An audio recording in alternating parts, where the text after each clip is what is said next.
Good morning, everyone. My name is Trevor Cook. I work for the Office of Nuclear Energy in the United States Department of Energy. Today, I'm here to talk about our offerings under NEUP and NEET in nuclear cybersecurity. Bear with me for a second. I'm not a Mac user. What I want to say is that cybersecurity is in the news a lot, and the kind of cybersecurity we're talking about is really oriented towards the Internet of Things.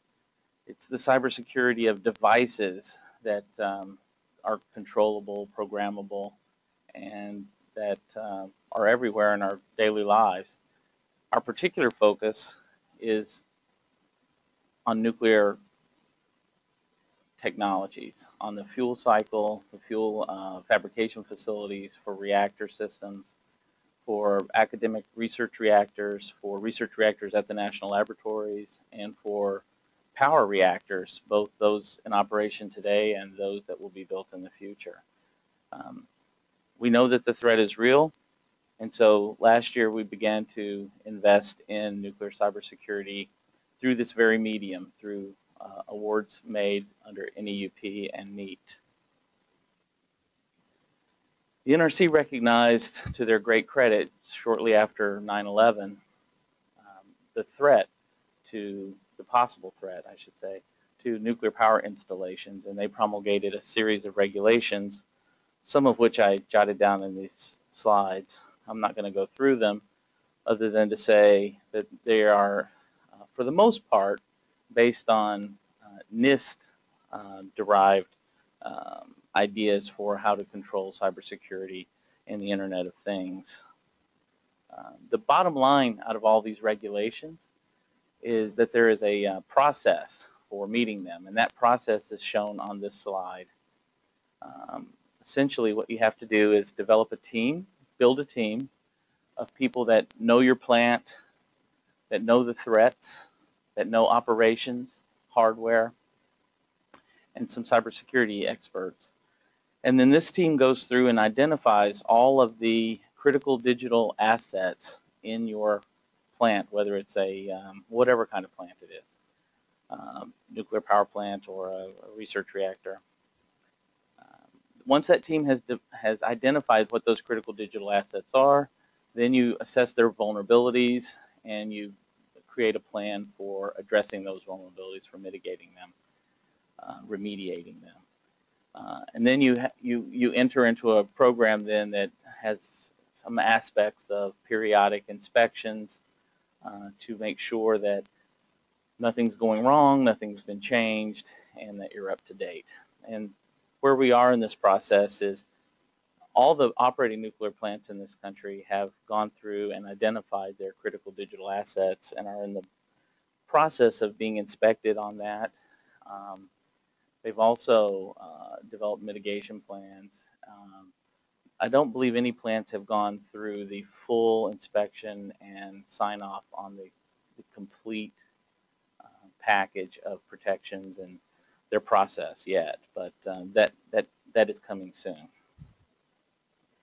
So why are we in this business? Well, we know the threat is real, but what we wanted to do in the department was to become a focus for research and development in this area in order to provide partners to academia, to provide partners to industry, and partners to other government agencies, including the Nuclear Regulatory Commission, so that work can get done, work can get accelerated, and in some cases, work that's best done by the department and by the national labs, because some of this work, unfortunately, will lead into areas of classification, and the labs are particularly well suited for that. So some examples of cybersecurity research and development needs are on the next couple of slides. These are the same examples I showed last year if you happen to be paying attention last year. I'm going to just skip through them. There's nothing really to say about them in detail. I'd rather talk about the particular offering that we have right now. Okay, so we're making two offers, two requests for proposals, I should say, one for NEUP and one for NEET. So in the NEUP offering, request for proposals, we're really trying to focus on operator performance and performance of the personnel at a plant that's under cyber attack.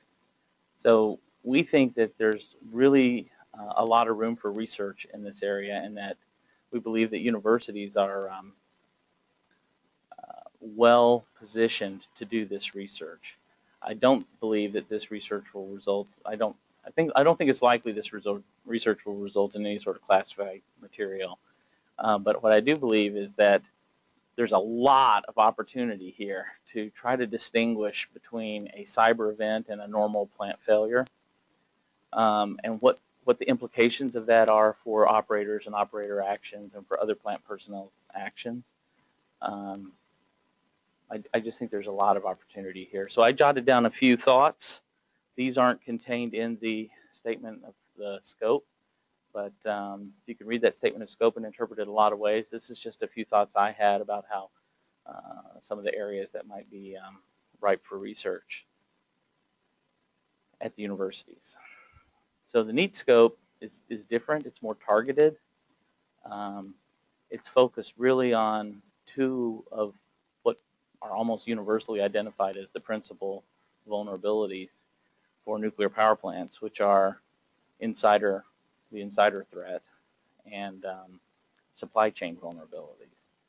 So in this offering, what we would like companies to do, companies and labs to do, is try to identify technologies, methodologies that will help preempt supply chain vulnerabilities, and also to control and minimize the threat from nefarious actions by an insider. It's pretty self-explanatory. And that's really it for the NEET and the NEEP scopes. The contacts here are myself, and I'd like to introduce you to Stephen Hartenstein from the Idaho National Laboratory, who's going to share the stage. Say hi. Hi. I'll go sit down. Okay. Steve knows when to bail. So he's a very important member of our team, and has the primary responsibility for monitoring the research and development that's awarded. And he reports to me and has helped me to stand up our cybersecurity efforts. So thank you, Steve. I should go on to that we received a very nice response to last year's NEET and NEEP offerings. We received quite a few really well-written proposals. We were able to make 2 awards in the NEEP area and 1 award in the NEET area last year. We expect that we'll be able to do something similar this year.